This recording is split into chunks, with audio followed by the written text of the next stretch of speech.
Welcome to the BrettJohnson.biz podcast, where we discuss business on purpose, radically fresh leadership, capital that transforms society, and marketplace stories that embolden difference makers.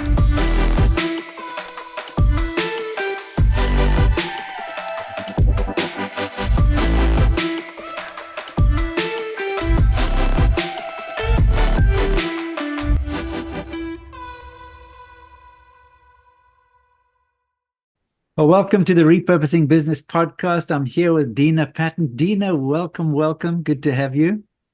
Thank you. Thanks for having me on the show. Oh, you're welcome. And Dena has spent a lifetime, well, it seems a lifetime, but a good amount of time working with thousands of entrepreneurs and other leaders, helping them to figure out some key things, and has written a book. You'll see behind her head over there, it says, you can see the hashtag greatness over there in your book, The Greatness Game, which is awesome. And so you've written a book on greatness, and you've got some key pillars, Dena, that you deal with. I want to dig into some of those with you, pick your brain, learn from you about just things that have become real for you and that you've been able to share with other people. So it's great to have you. Thank you. Thank you. Good. So why don't we start by getting a bit of your journey and just hear some of your story, and, where did you begin? Where did you begin your early days of life, and then major places you've been? Just tell us a bit about your journey. Yeah. Well, I would start with saying I'm a third generation Phoenician here in Phoenix, Arizona, and got the itch when I was about 21 for something bigger and bolder. And I really felt like God was calling me out of my comfort zone, really, for the first time. And I moved myself to New York City and just loved the city. And it was my first kind of what I would call now greatness jump, right? And where you have these glimmers of a calling or a bold move. But then I got caught up in a whole bunch of smallness and a lot of fear and self-doubt, and just really doubted my purpose, doubted my gifts, all the things. And had a moment about 25 when I said, you know what, I'm going to step out on my own. And I started my own PR marketing agency. Mm-hmm. And was running that for about 3 years. And what I was actually doing was running myself into the ground. And a lot of entrepreneurs can probably relate, where you start giving everything and getting consumed in your business and losing yourself. And I had a minor stroke that just put me out of commission. That's a wake-up call. Yeah, it was. It was God's wake-up call to say, I think you're on the wrong track. And it was a recovery. It was about 8 months of learning how to speak again, and just getting my power back and getting my vision back, and really realizing the business that I poured into, put all this time, money, and energy into, was not a great use of my gifts and purpose. And I actually hired a coach and to help me reinvent myself and my business. And what I realized was I need to sell this business and start another one. And so I did that. And I was very blessed to be able to sell that business. It went on to become a .com and very, very successful. And then I started this coaching and consulting business, and had been working and transforming businesses and leaders' lives for 22 years. And it has just been a journey I never, ever thought I'd be doing it 22 years later. And I feel like I just started. There's a renewing in this last year or two, kind of post-COVID, that this last, 23, in this last year, that I'm actually hearing even a deeper calling to really, really go deeper in people's mindset and their callings, their purpose, their gifts. I really believe that we're on this planet to share our gifts and our greatness with the world, and we can use our businesses and our careers to do that. So that's, up to now, I love what I do. I Mm. transform leaders' lives and businesses, and in three But different areas of skip over business. a few parts of your story from the little bit of research that I've done. So you leave Phoenix, you go to New York, which is a bold move. I used to have an apartment in New York for a little while back in Good. the probably in 1990, I would say. For a while, I was working with a client there, yeah. And so that's a bold place to be, and Yeah, and to start two businesses there is quite amazing. Now, you also were there when the September 11th happened, right? I was. Yeah. So tell Yeah. us a bit about that part of your, what that Yeah. meant to you, and how did that impact you? Yeah. I just recently visited Mm. New York last week, and it was the first time that I was standing there since the day that it Wow. happened. And so it was very healing. It was very, it just it gave me so much perspective around what happened that day, Mhm. all the survivors, and then this beautiful, beautiful memorial and museum are there, and the new tower. And so it's very relevant because we were just there a week and a half ago. Yeah. But the day that it happened, I got evacuated. I was going to work. I actually was working in the tower 3 days a week, and then near the tower the other 2 days a week. And I was late that morning. I had missed my subway and went to the next one. And then once we got down there, it was two subway stops before the tower, and we got evacuated. And Wow. when we came up, we saw Tower One hit. Mm. And at that moment, everybody thought it was an accident. Oh my gosh, Mm. this pilot, missed the airport, all of that. And then we were on the side of the explosion from Tower Two. And Wow. as soon as that happened, Mm. I've never been I guess they call it a collective consciousness, like where I was with about 1,000 people. We're Yeah. watching this happen, we're all sad, we're like, oh my gosh, how could this happen? And then as soon as that second plane came, we all knew this was Yeah. not an accident, we're under attack, run. Yeah. And it was, of course, very, very scary being there, Mm. but also all of our cells were tied to those towers, and so your cell phone Mm. didn't work.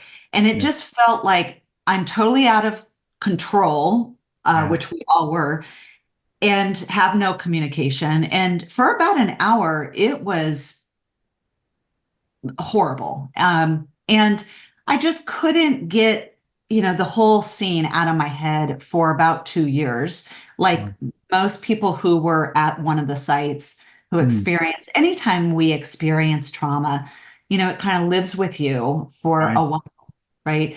But here's the beautiful thing about trauma that I, for me, what I do is I go into help mode. Mm. When we can help, it helps us heal.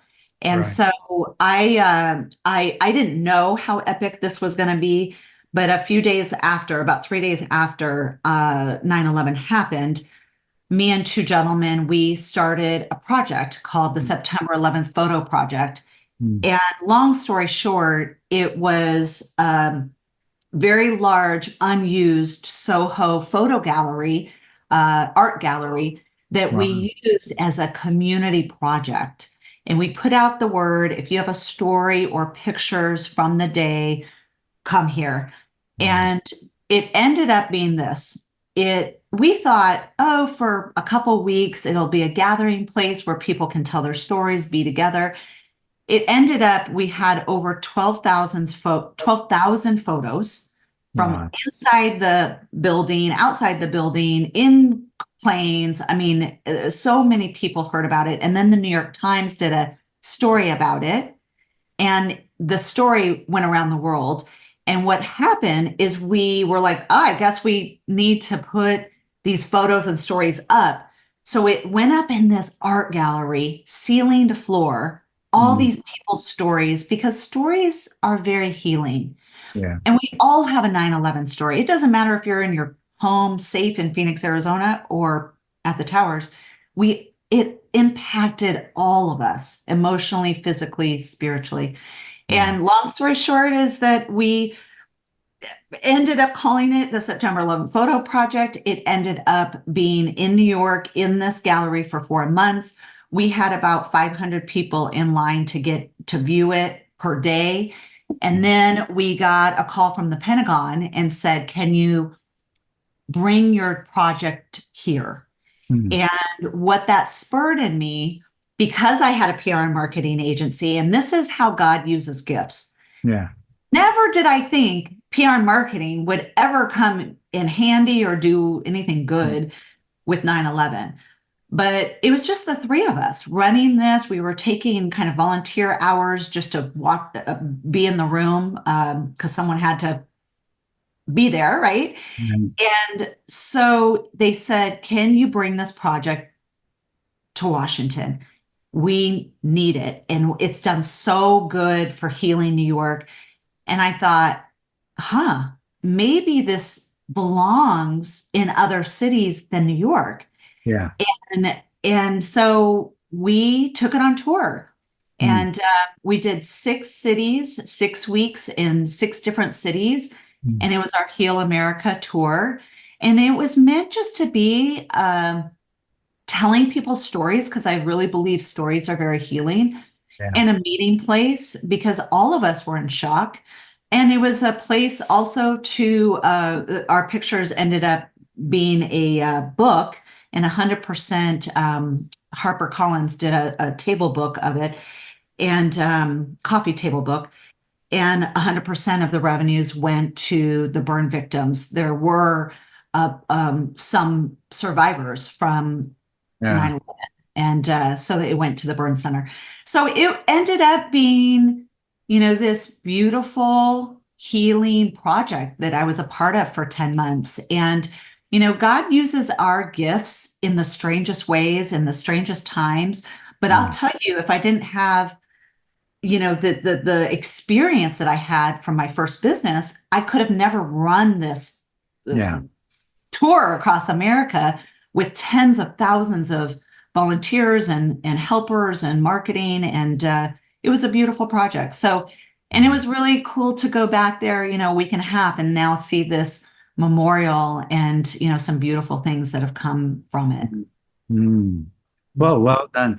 Dina, what's amazing for me is just that you stepped in, you saw a need, you did something. You didn't think, oh, this is going to be a 10-month project or something amazing, Oh, but you just did it. You did something for the community. It really scratched where people itched. It provided something. And from there, I love the way that your skills wove into that as well. That's just a wonderful tapestry story. So amazing. I'm glad that you unpacked that for us because it was a pivotal time for many people, and yeah, amazing. So thank you. We actually had a friend who my wife used to sell photograph albums for with Creative Memories. It was a company that did direct sales. Yeah, mhm. she had a big group of people, and one of her colleagues used to work in the Twin Towers, had Oh, retired. Her husband still worked there, and so then she put photograph albums together for the people, the families who'd oh, been impacted. And she had, I mean, a living room full of photograph albums, got them donated from her colleagues, and then helped people put them together and so on. So, yeah,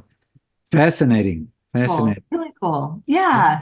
Yeah. And Yeah. Dina, has Cool. that experience and the importance of story and so on woven into your work as you're working with people and helping them discover who they are, and the weaving threads that God has put into their life and so on? How has that influenced your work? It's so funny you picked up on that because storytelling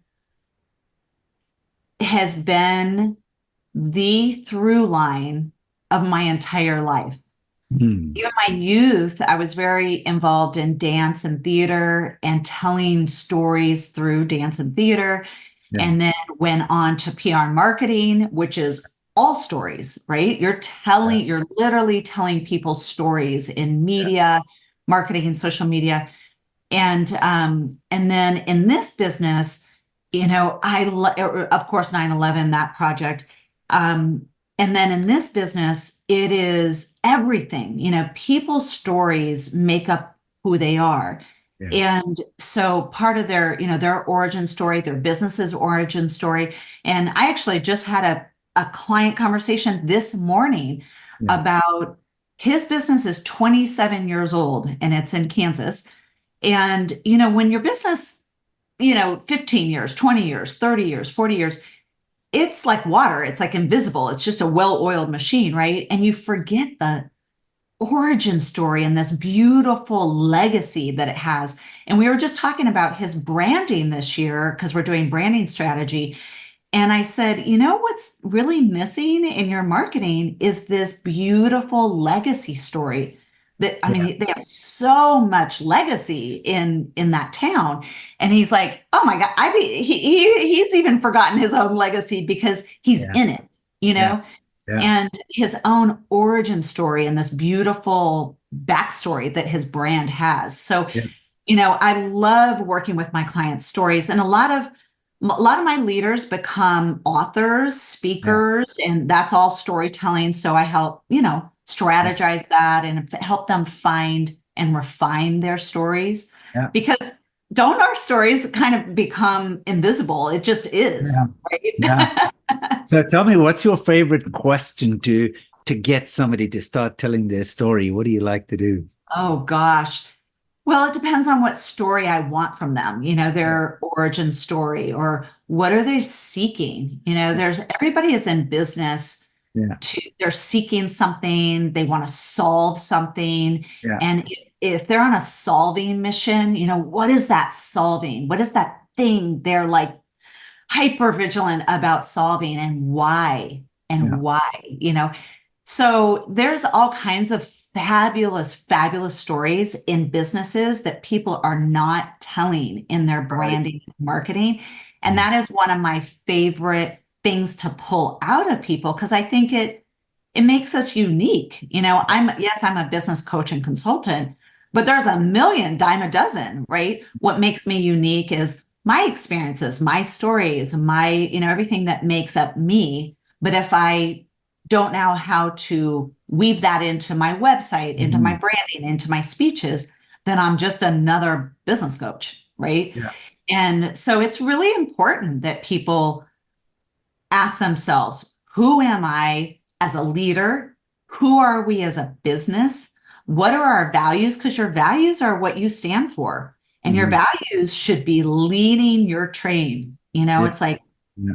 those are the bumpers of your business, and you're Right. hiring, firing, and leading by your Yeah. values. So Yeah. how are you telling your value stories? Mhm. How are you weaving those values into your narrative?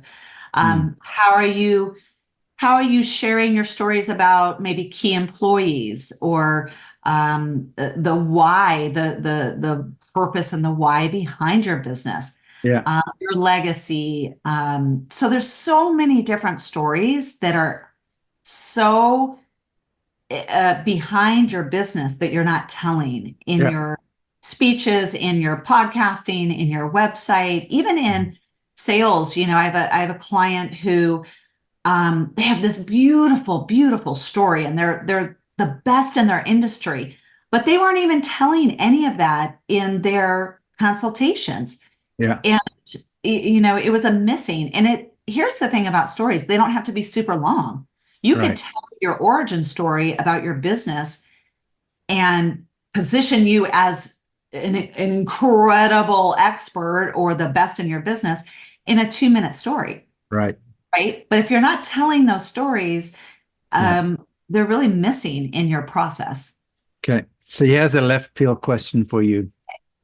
Which generation has the easiest time or the hardest time telling their story accurately? Mm, that's a really good question. Um, I think like boomers Mm. they have all that legacy, Yeah. but they forget their legacy, and they don't have a legacy. They know they have the legacy and that all that experience of 30 Yeah. years, 40 years, but they don't know how to tell that in a beautiful story. Yeah. So I would say they struggle. All my boomer clients definitely story like, how do I put all this legacy in a 2-minute or 5-minute Yeah. beautiful story and tell that well. But then you have the millennials who overshare and overtell, and their story is 20 minutes long and it's scattered and it's all over the place. So I mean, people tell their stories. It's just, is it effective and does it land? And are you telling the right stories? Because there's 10 different stories your brand needs to be telling. Yeah. So you've honed in on greatness as one of your things, and I know you've got a couple of other areas as well I'll ask you about. But tell me, in the Christian world, do you find Christians shying away from the notion of greatness? Like, is there a sense of and no, that's not very humble to go for a greatness story? And if so, how do you handle that? That's a great distinction, because in my methodology, in the mindset work that I use, is greatness is our highest, most authentic version of ourselves that God wanted us to be and created us to be. Smallness is all the evidence of our flaws along the way, right? Like I'm not enough, and I didn't get the right degree, or I'm the wrong color, or I'm all of the weird negative things that we have picked up along this lifetime, and then we turn it into evidence of why we can't be our highest version of ourselves. So I call that smallness, all the fear and the doubt and the negativity. And greatness is who God made us to be. And I believe God gave us greatness and gifts. That was his gift to us. Our gift to him is to use it, share it, right? And when we're not using our gifts and greatness and not sharing our gifts and our greatness, we often are in this smallness or our comfort zone, because comfort, as we're human beings, and you know what we love? We love our comfort zone. We are addicted to our comfort zone. And you might have a calling on your heart. You might be hearing God for years, putting this purpose in you or calling you to a certain thing, and you are not budging. You're a no, because you think you have all this evidence, like you don't have a degree for that, or you don't have the right to do that. Or, when I started my own nonprofit, I started a 501c3 13 years ago. I had all that smallness of like, who am I to start a nonprofit? I don't have a degree in this, right? It's all that doubt that can just keep us from our purpose. And here, God's calling me to do work with girls, and I'm sitting here going, well, I don't have a degree in that. Yeah. Do you see that? Do you hear right? So we have to come out of agreement. At some point, you have to come out of agreement with that, all that smallness. And say, you know what?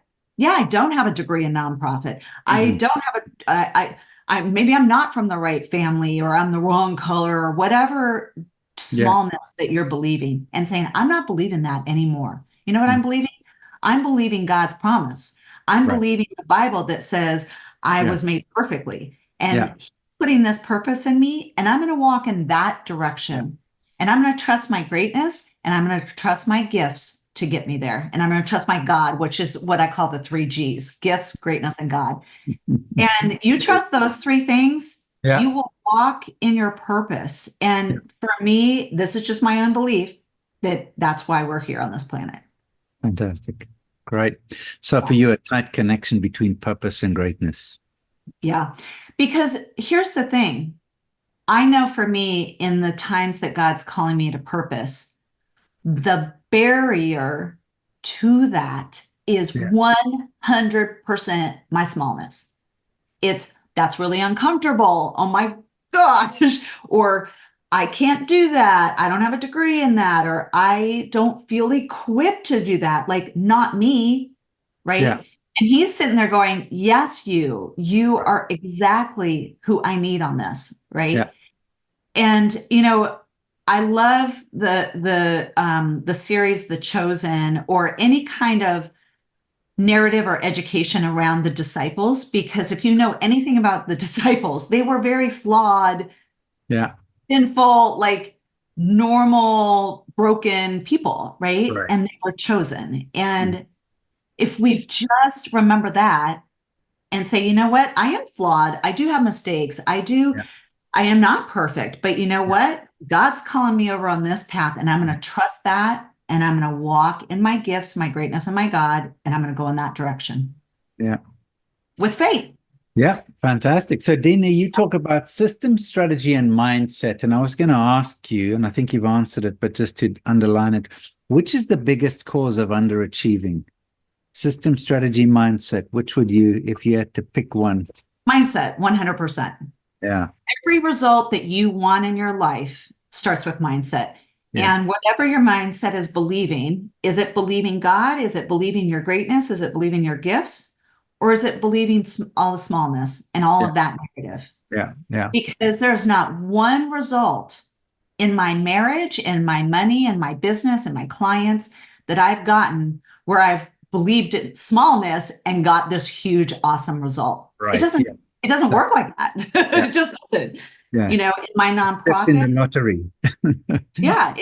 in my Doesn't work. Yeah. nonprofit philanthropy work, my ministry work, my business, Yeah. my marriage, Yeah. we all are working to get results and get things. You know, we're trying to accomplish things. Like I said, whether it's in your business or in your marriage, your health, it's very hard to get a result when you're sitting here believing Yeah. the negative and the smallness. And so with my clients, I believe you can have all the systems. I can teach you systems all day, but if your mindset is, well, I'm not worthy of this, Yeah. or I could never be a multi-million-dollar business. If that's what your belief is, I don't care what system that I put in place. Yeah.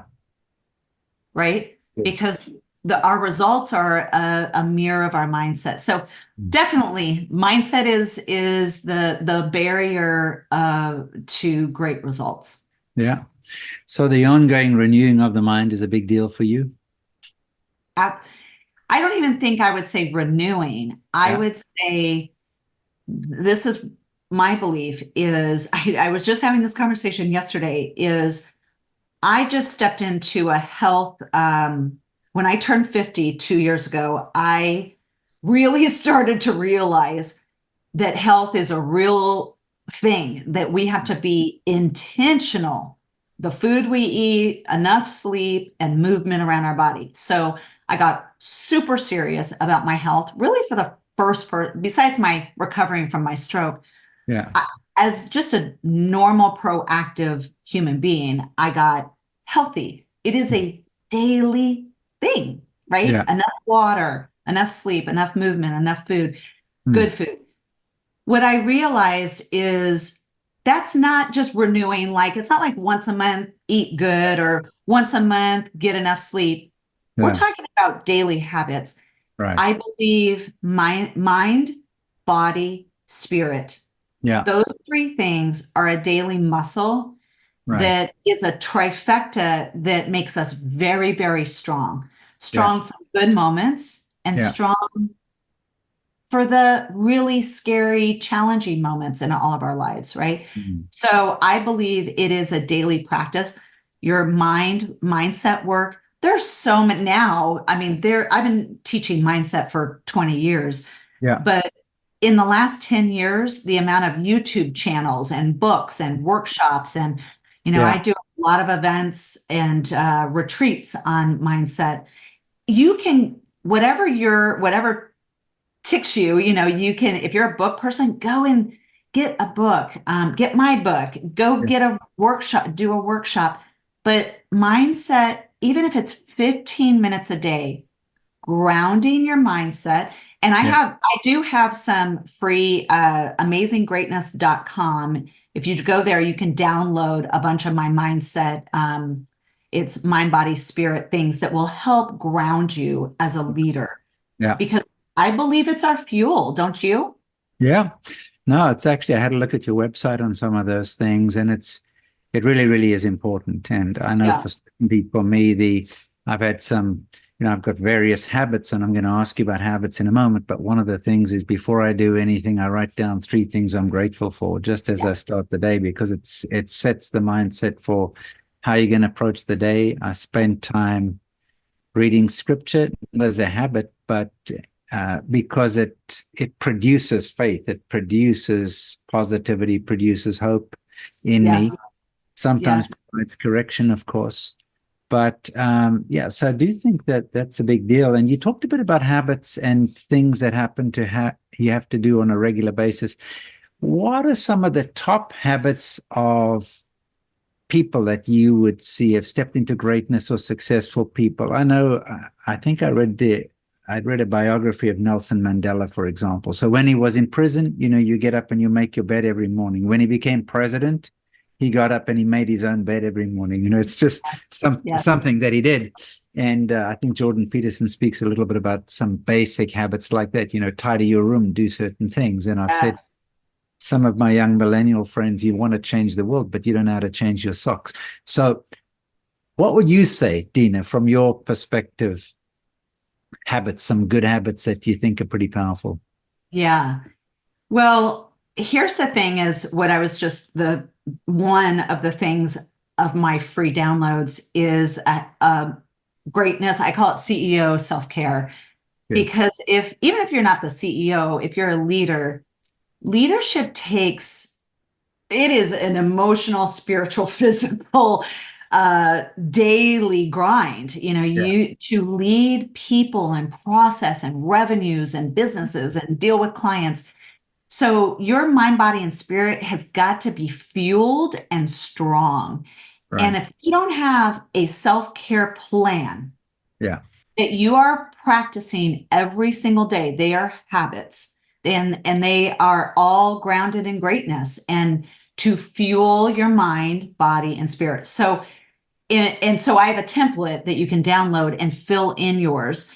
And here's what's important. What fuels me isn't what fuels you, right? You've got to really dig in your soul and say, on a daily basis, on a weekly basis, what's going to help me be the best, strongest, most present, faithful, amazing leader for my family and for my business? Yeah. And what are those things? For me, I am an 8-hour sleep, no negotiation, no negotiation around my sleep. That is one.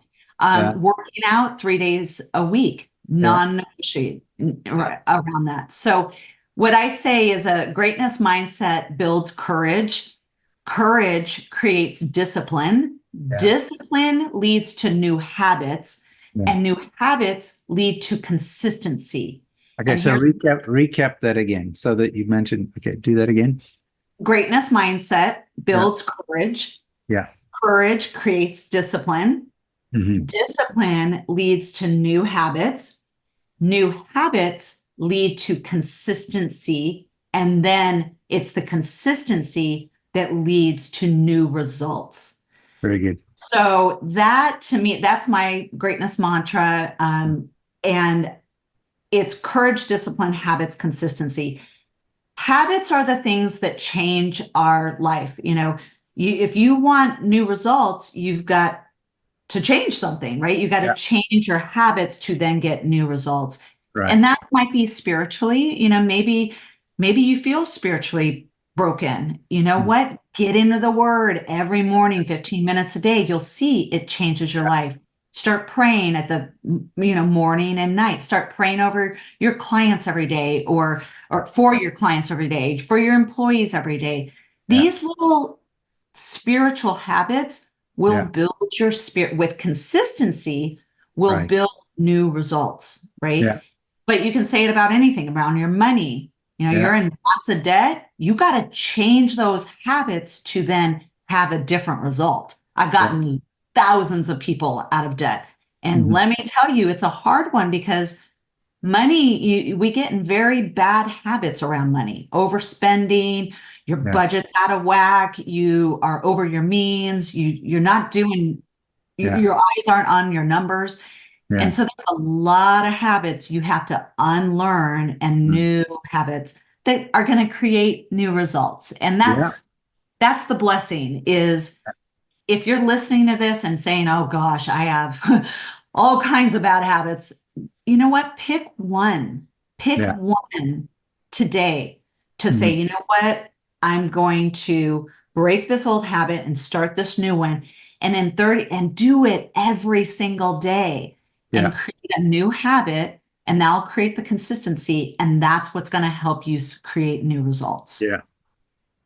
Well, Yeah. Dina, sounds like we're opposites in some respects. I don't seem to manage to get 8 hours of sleep. It's a rare. And you drink a lot of water, and I think coffee is a food group, but no, but these are great things and really, really important. And I do think, we talk about the head, hands, and hearts, but often things fall apart at the habits level and so forth. And I think Yes. you can have the theory out there, you can have a degree in something, you can have the heart to do it and so on, but unless you have the habits, it doesn't really happen. So, and I think that's actually in the world of so-called kingdom business, faith-based entrepreneurship, purpose-driven businesses, uh, unless you can drive things down into the core and keep them going, I mean, that's where the rubber hits the road. Mm-hmm. So, It is. it's great to hear that. It's good to hear about that. So your personal habits, lots of sleep, exercise, lots of water, and then you talk to yourself, right? Oh, I always tell my clients, I will never coach you in something that I'm not doing. And Yeah. that's that integrity is one of my core values. And that's an integrity piece for me. If I'm going to coach it, if I'm going to speak about it, I'm walking it, Yeah. and that took a long time to become a habit and become something that I really valued and I could trust myself with, right? And it's easy to be a leader and a business owner and say one thing but do another. Right. And the same thing with parenting. You can say one thing and do another. Yeah. But it's really magical and powerful when you walk your talk. Yeah. And so for me, my morning, I have about a 40-minute morning routine, Yeah. and it's filled with gratitude. I do about 5 to 7 minutes on gratitude. Yeah. I do my Bible study. I do my prayer. I pray for all the clients that I'm seeing that day. I always pray about them and my employees. And then, I really pray about I get grounded in my greatness and my goals. I'm a goal oriented person and I pray over my goals, but I really get clear in who do I have to be and what do I have to think Yeah. to be getting these goals. I have a Bible study that I have been writing for about a year.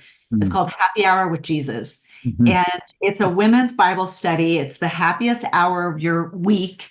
Yeah. And, when God called me to it about 2 years ago, Mm. I think a lot of us, when God calls us to it, our first reaction is like, Yeah. not me, or no, or I'm not equipped. But I now looking back, he's been preparing me for this for about 7 years. And Right. when I said yes, I said, yeah, I'll do this. Mhm. And I wrote it. And then we did some beta with about 50 women.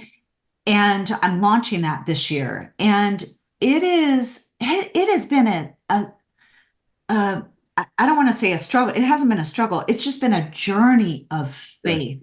Yeah. of faith. When I get doubtful about it, faith. And Yeah. I struggle with how am I going to get this out in the world? Faith. Mm. And when we're doing something new, especially with something that God called us to, we have to have a mindset of faith. Faith, Mm. not just in our spirit and our spirituality, but like a mindset of faith. I have faith this is going to work. Or Yeah. it might or might not, but I'm going to have Yeah. a faithful mindset. So I do my mind, body, and spirit every morning, my little 30-minute, 40 minutes. But I'll tell you this is that morning routine used to be about 10 or 15 minutes. Yeah. But I want to give you an analogy is we've all planted something in our backyard, like Yeah. maybe a little tree or a bush or Mm. Mhm. flowers. Mm. And it's this little seedling or this little, it's maybe 3 inches or Yeah. whatnot. We put the little drip system, the water, and we drip the water to this little plant, and it grows and it grows and it grows. And 2 years later, it's this huge tree. Right. Well, that water dripping that Yeah. used to be on the seedling has to grow with the tree, Right. right? This big, huge lemon tree that used to be, Yeah. say 6 inches, it takes a lot more water Right. to fuel that. So I Mm. want you to think about that is as leaders and as kingdom leaders, God is always calling me to deeper work, bigger work, global work. Yeah. I'm launching a global Bible study. It's like at first we want to freak out, and then we're like, wait. I was born to do this. He's equipped me. You've got to trust the work he's done in you. Yeah. And the self-care piece, that mind, body, and spirit every day, like I said, it's not renewing, it's a daily habit. You're Yeah. grounding Yeah. yourself. You're working that muscle of spiritual mind, body, and spirit. Mm. And so I do it every single morning. This is why that's my water, because my Yeah. tree is growing and growing and growing, which is my life, right? Yeah. So we can't keep this small amount, this 5 or 10 minute little self-care Yeah. when we're launching a business or Yeah. we're growing a business to maybe a second country. I just had a client who went into her third country. Yeah. That when you're growing your business into states or location, Yeah. oh, it's your fourth location, 50th location, Yeah. third country. That's a much, much bigger game. Yeah. Guess what? You can't have this teeny little self-care or no self-care and play a big game and think you're Yeah. going to win. You just can't, Yeah. Many right? years ago, I was listening to a preacher who liked to preach long sermons. He would preach for like an hour, but he used to say, sermonettes make Christianettes. Sounds like you. I like your thing here because one day God challenged me to say, basically, the greater the increase in your sphere of influence, what you're doing, the more you need to take care of yourself physically to keep those things in sync. Otherwise, you become prey to temptation and other issues. Exactly. Yeah. And I sort of have a seed thought, which is, the statistics about people retiring and then they die 18 months later and so on. And I just wonder if it's because they've cut off their water supply to their tree. They used to have to do that in a work context. They worked at a big company, they worked somewhere, and they were forced to grow. They were forced to be on the drip feed or whatever it might be. Yeah. They know how to do it for themselves once that's gone. Yes. It's funny you say that because my father died about 2 years after he retired. Wow. And we're very fortunate. My husband just retired last year, and we had lots and lots of conversation around not only self-care, but purpose. Yeah. And, retirement is an opportunity to go deeper in your purpose if you have that courage. Right.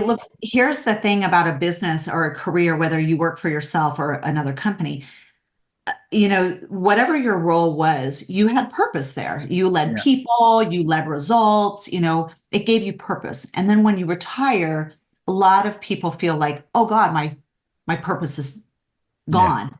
Your purpose is never gone.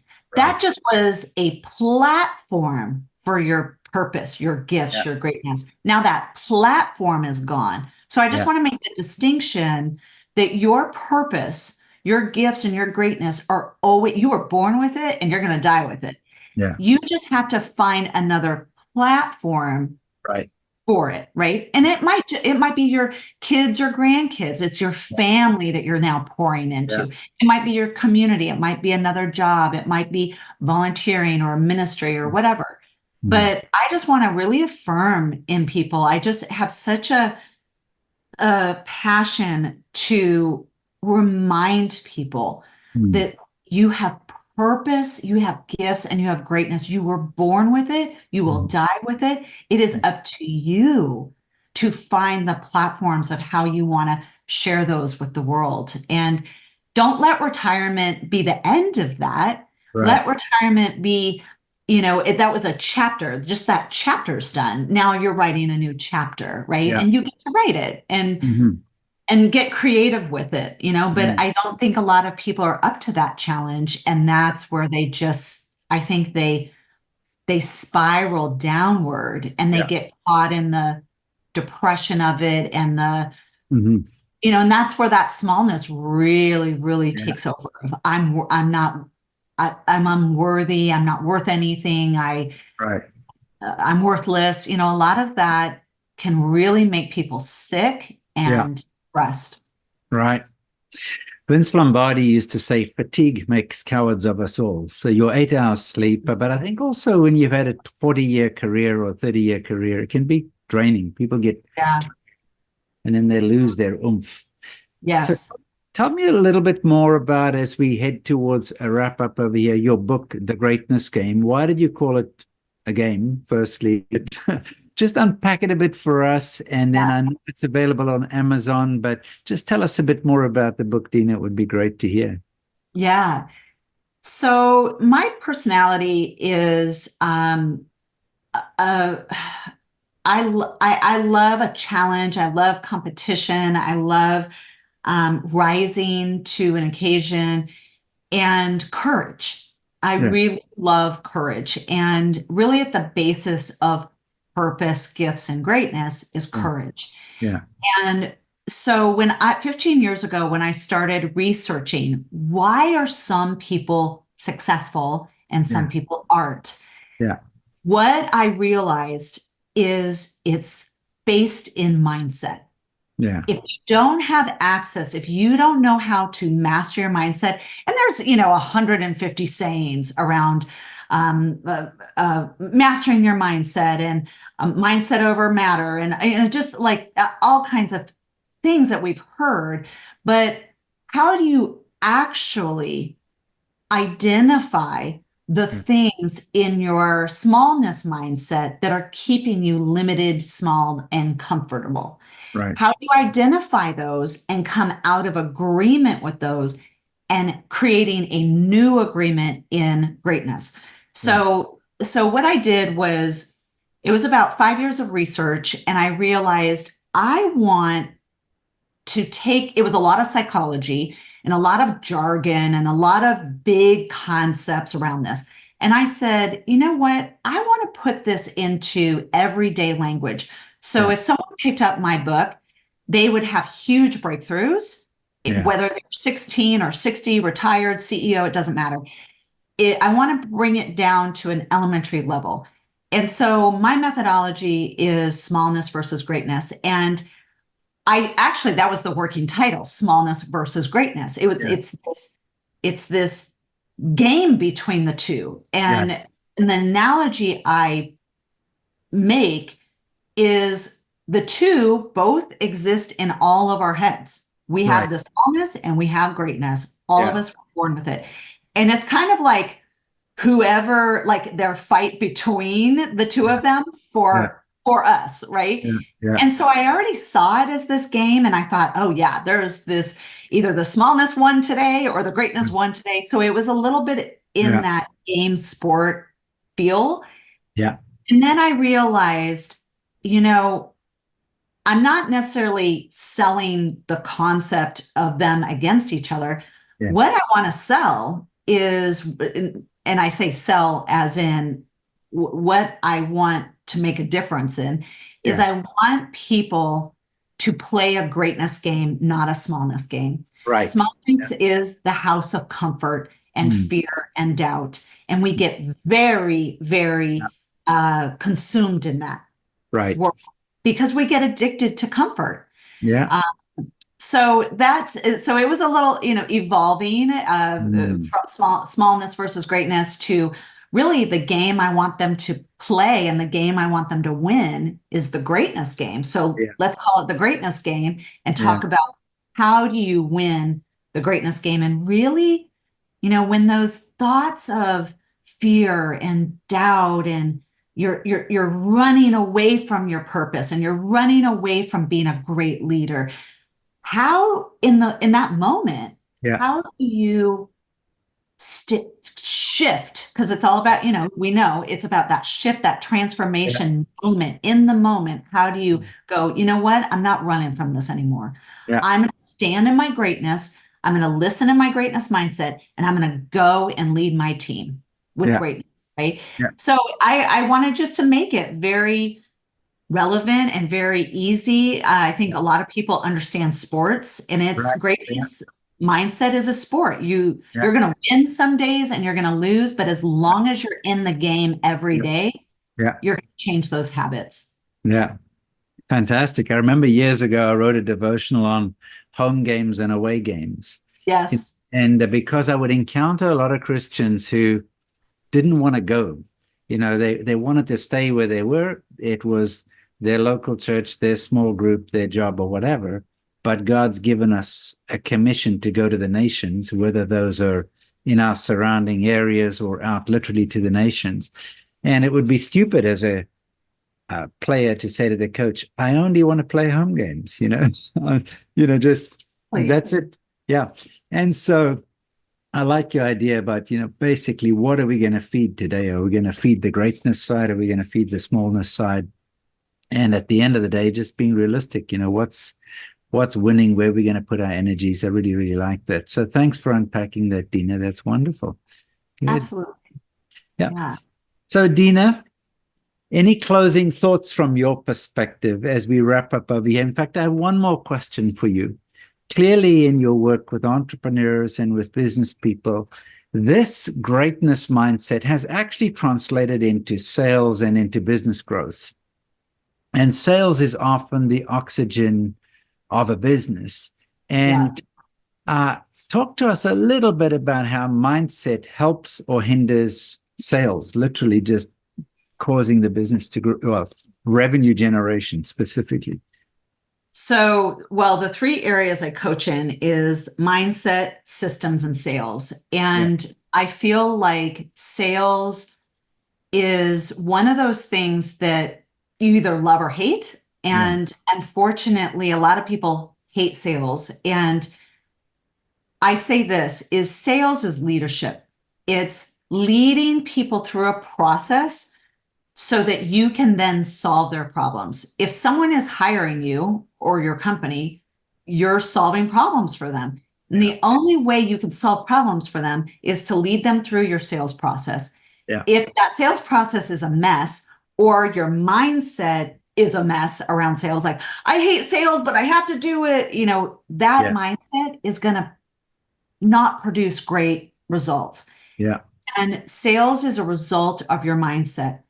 And so I would highly encourage, if you are listening to this and you are struggling in your sales, it might not even be sales. It's probably a mindset issue, right? So I can tell you 500 different stories around sales breakthroughs, from principals who hired me that wanted to start their own business, went from $80,000 a year as a principal to earning $200,000 a month.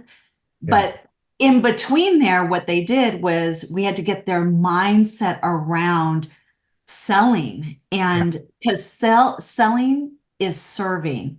And how I coach all my clients is you are about serving and solving people. If you're not about serving and solving, then I'm not the coach for you. Like, get someone else, right? Because I just encourage you to have the mindset of I'm out to serve and solve for my customers. If you have that heart and that mindset, you'll have no problem with sales, because you're there to serve them and to solve their problem. But if you're there just to close the next client and close the next client, it's such a limited way of thinking, right? But I just encourage you, do some mindset work. If you're struggling with sales or you're intimidated by sales, what's really going on is your limited mindset. You're stuck actually in some smallness and limited thinking. Excellent. Good points. Great points. Dena, thank you so much. It's been a delight to hear a bit of your journey, just a smidgen of it. And to see the work that you're doing and helping Thank people you. become who they're designed and purposed to be. And so good to see that. Thanks again. We can get your book, The Greatness Game, up on Amazon, and we'll include in the show notes links to your website as well as to where there's some free resources and so forth, and people can get in touch with you. Thank you so much for being with us on the podcast today. Thank you. And thank you for doing the work, incredible work that you do. And thank you for having me on the show.